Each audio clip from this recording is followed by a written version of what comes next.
Unity of Houston is an inclusive church where we seek to understand and live the teachings of Jesus and other spiritual masters. At Unity, we welcome all people from all spiritual paths and every walk of life.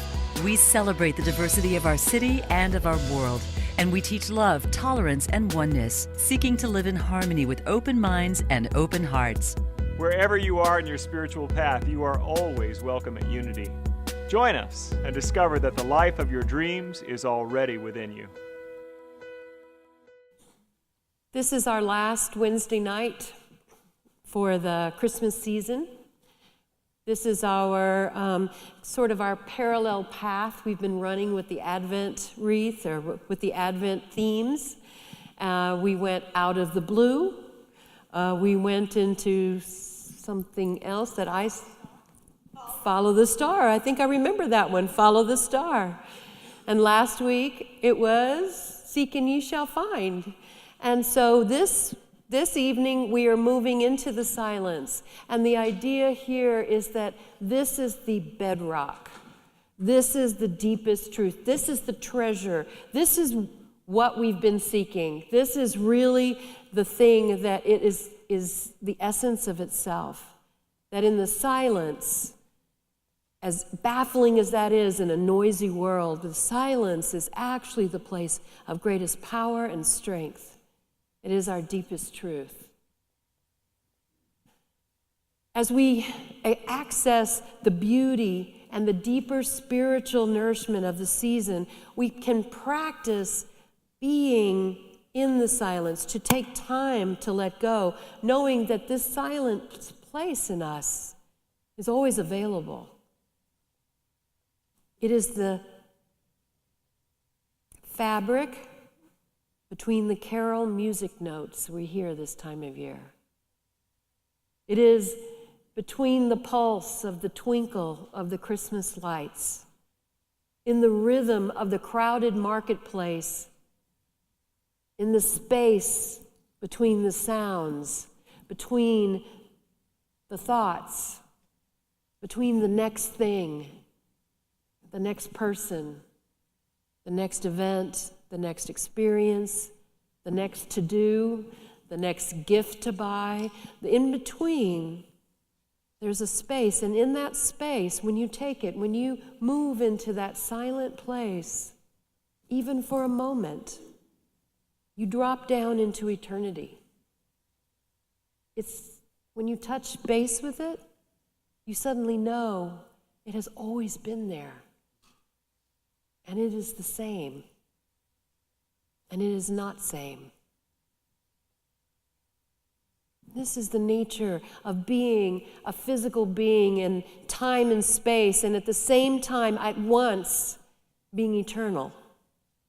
That there is a part of us that is simply motivating and animating the physical beings, a place, a body, to be in time and place on a grid somewhere, to do the things that our souls have committed to doing in this experience, whatever that is and however that unfolds. But we are not our bodies. We simply utilize them to magnify and to radiate the light, the life, the love that we are. And we do that every moment that we get into the silent space of remembering what is our truest nature. And it is wordlessness, and it is quiet, and it is silence. Meditate on your Christmas tree. How many of you do that anyway? Oh, you don't? Oh my gosh, you should be using your Christmas tree. As a child, I was fascinated by the bulbs that would hang. I was just so delighted. You know how it's just amazing what happens at Christmas, but all of the lights and I would get really close to them. And when I was growing up, they were hot to the touch. They're cool now, but some of you are laughing because you know too. They would burn you. And I wouldn't touch them because I'd touched them one too many times, but I knew, but I would look and just stare at them, and I would see the color that would come off of them and see how it would change like a halo of color against the fir tree. And then how those lights would all reflect off of the bulbs that were hanging. And you could see a strange world reflected if you put your face close to it and looked over your shoulder. The world behind you looked so different in this bulb. And I imagined going into it and living in that world for a while. There's something amazing and magical about this bringing in a live thing and putting lights on it in the darkness and letting that be a symbol for all the magic and possibility. Because how crazy an idea is that anyway?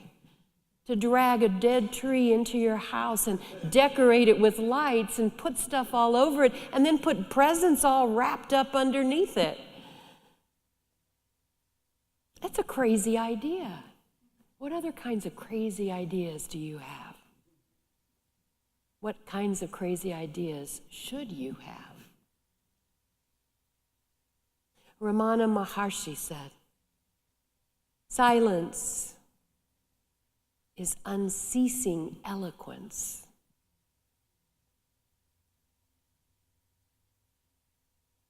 And you're asking yourself, what does she mean? This is what I mean. I invite you to breathe with me just right now.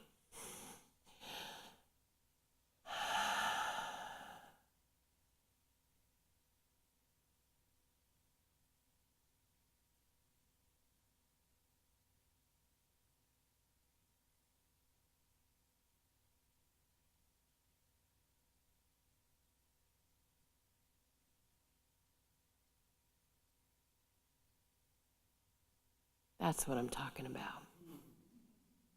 That's that palpable sense of presence that is part of us and in us and connecting us. Frederick Buechner, a writer, theologian, he wrote, "Listen to your life. Touch, taste, smell your way to the holy and hidden heart of it. Because in the last analysis, all moments are key moments. And life itself is pure grace." That's it. Every breath we take is a new moment, is a new experience, is a grace. Grace upon grace. This is exactly what we're here for. This is what we do. This is why we're here.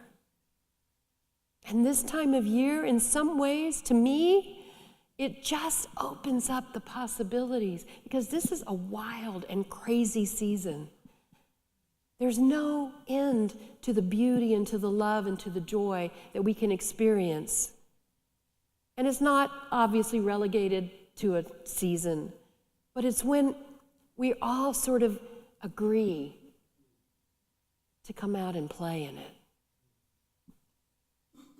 Experience the holy in the midst of the merry Christmas. The holy is underneath it. It is waiting for you to fall down into it, to stop and to connect in. Like my friend, Father Gregory Boyle, who's a Jesuit priest who works with gang members in Los Angeles, and the other LA. And what it is that he does is he was working for 30 years, he's been working for 30 years to help them come off the streets, to remove their tattoos, to get education, to get jobs, to become productive members of society as they want to, as they decide to do it. And in doing that, he himself has found his life transformed by their sharing of their lives with him. And so he tells this story from Tattoos on the Heart. "On a summer night, I'm on my bike and I settle in the heart of the second playground. It's still light out, and soon I'm surrounded by homies from this barrio. I straddle the bike and I listen to the homies bagging on one another, kidding around endlessly. Truth be told, this is the main occupation of all gang members anyway. There are 8 who ultimately gather here. The banter is fast, and no prisoners are taken. In a flash, one of the homies, Minor, who's a new recruit, points up to a telephone wire perched above the apartments. Each playground is surrounded by 2-story apartments, boxing the play areas into a square. Look, G, it's an owl. Yeah. Damn, a frickin' owl, says another, although he didn't say frickin', but anyway. In the projects, a third chimes in, setting our collective volume to a hush, indicating that some cathedral has just been entered. Sure enough, there is the largest owl imaginable resting on this telephone wire just above Lupe Lorero's canton. We stand in a straight line, eyeing this anomalous creature that has chosen to visit the poorest, most owl-less sector in Los Angeles. Pigeons and mice are generally our only wildlife. Mouths agape. The silence is maintained only briefly as Psycho turns to Minor with a whisper. Get the gauge. Nope. Gonzo intervenes, reaching over and touching Minor on the arm. As a shot caller, Gonzo's got it like that. No, Gonzo says, with the heft of some tribal leader. Let him be. No one wants to speak too loudly or make any sudden moves. Even when it does occur to someone in the group to say something, no one takes his eyes off the owl. It's a sign, says one. From God, adds another. What's it mean, G? Says Minor, the wide-eyed pup of the litter. I lean into him, but with a stage whisper so all can hear. It's God saying to give up your weapons, love your enemies, and work for peace. The unified moan nearly sends our unexpected owl packing. Oh, gee, you think every sign means that? Uh-oh, Gonzo's on to me, I figured. There we stand as others join in our vigil in the temple worship of this massive animal. Silence prevails, as no church service I've ever seen can command, until this astonishing owl opens its wings and takes off, suspecting no doubt that Psycho and his gauge can't be restrained forever. And he's gone in a majestic flapping and a slow motion gliding, disappearing from view behind the gigantic tower of the corn factory fronting the projects. Today, this day, an owl, second playground. Together, we breathe this all in, and it seems a paradise to us.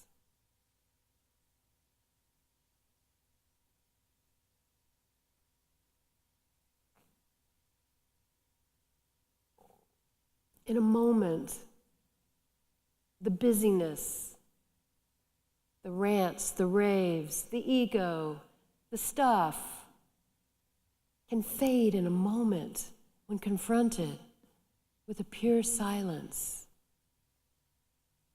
with something real, something true, something now. We can orchestrate that for ourselves by simply dropping out for a bit, out of this illusion for a moment, even standing in place, even with the busyness all around us. We don't have to quiet everything to get into the silence in here. We simply become aware, and we take it in, and we feel it, and we hear it, and we see it, and we are not changed by it. We bring it. We bring it. We bring it. Gertrude von Lafart said, "The louder our world today is, the deeper God seems to remain in silence. Silence is the language of eternity. Noise passes. Silence remains." Dr. Rachel Naomi Reman tells about her own experiences in working with cancer patients. Today, she talks about something different. She says, "My cat Charles, who's 18 years old, has many hiding places. When he's in one of these, a subtle change comes over him. No longer is he vigilant and wary, assessing the environment for its potential threat. When he's in his hiding place, he seems at peace and unafraid. These places are many and varied. Some are classic feline sanctuaries, under the bed, behind the drapes, or in the closet.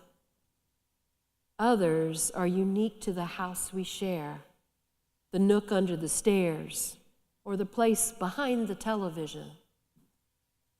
But one of them is in plain sight, a spot on the living room rug. When Charles is in this spot, he draws about himself the usual inviolately of all his other hiding spaces. No matter if the delivery man, the neighborhood kids, or even the vet comes, in full view, he's calm and relaxed. He's himself. He seems so safe there that watching him, you would think he's all by himself, he's all alone. And he's unperturbed by what surrounds him. In a book about Spain, I remember reading an interesting thing about bullfighting. There's a place in the bull ring where the bull feels safe. If he can reach this place, he stops running and gathers his full strength.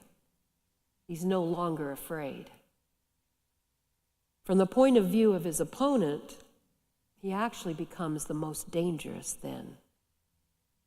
This place in the ring is different for every bull. It is the job of the matador to be aware of this, to know where sanctuary lies for each and every bull, to be sure that the bull does not occupy this space of wholeness. In bullfighting, the safe place is called the querencia. For humans, the querencia is a place in our inner world. Often it is a familiar place that has not been noticed until the time of crisis. Sometimes it's a viewpoint, a position from which to conduct life, different for each person. Often it is simply a place of deep inner silence. One of the meditations I've done with people with cancer begins with the suggestion, find a safe place. A man newly diagnosed with colon cancer once told me the following: "You know, I never got into the exercise because I couldn't find a safe place to begin. I looked everywhere. I imagined myself in my home. I imagined myself trout fishing. I imagined myself behind my desk in my business or at the head of the table in the boardroom. But nothing helped. In the midst of this, I realized this sort of searching I was doing was familiar. I realized I've been doing this all of my life. I began to feel desperate. In the end, I finally imagined myself a little boy in my mother's arms. This last idea helped. And slowly I began to feel calmer, to get quieter inside. And when at last I felt safe, I suddenly knew that the arms around me were not my mother, but my own arms.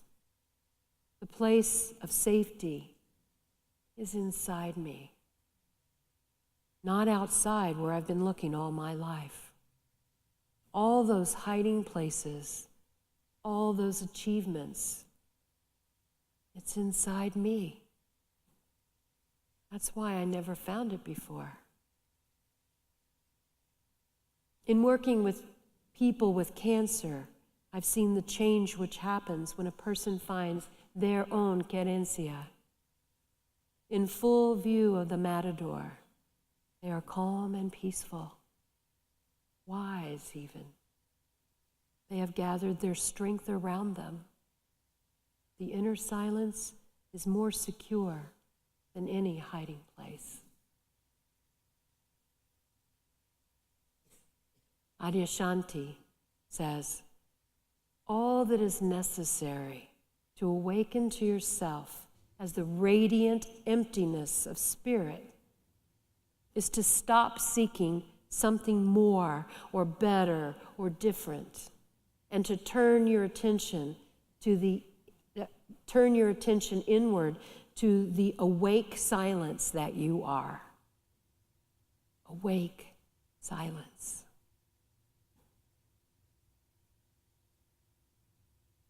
Ralph Waldo Emerson says, within us is the soul of the whole, the wise silence, the universal beauty, the eternal one.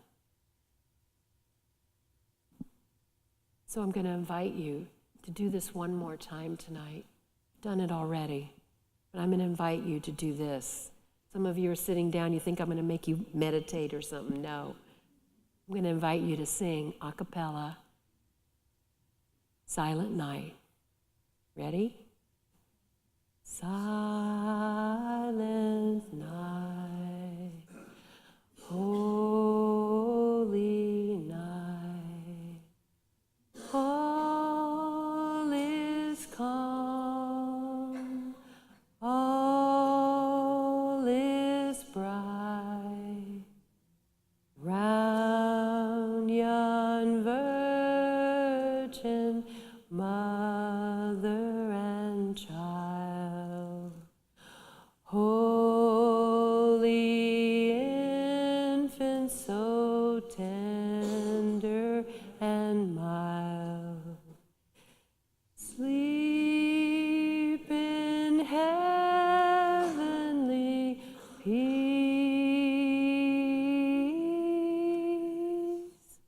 sleep in heavenly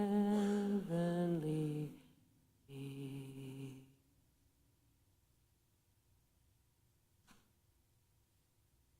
Just like that. God bless you all. Thank you for watching this message today. I'd like to invite you to join us in person here on campus at Unity of Houston for Sunday morning or Wednesday evening services. If you can't be with us here on our campus, you can still join us live on Facebook or on our website, unityhouston.org, Sunday mornings at 11 a.m. Central.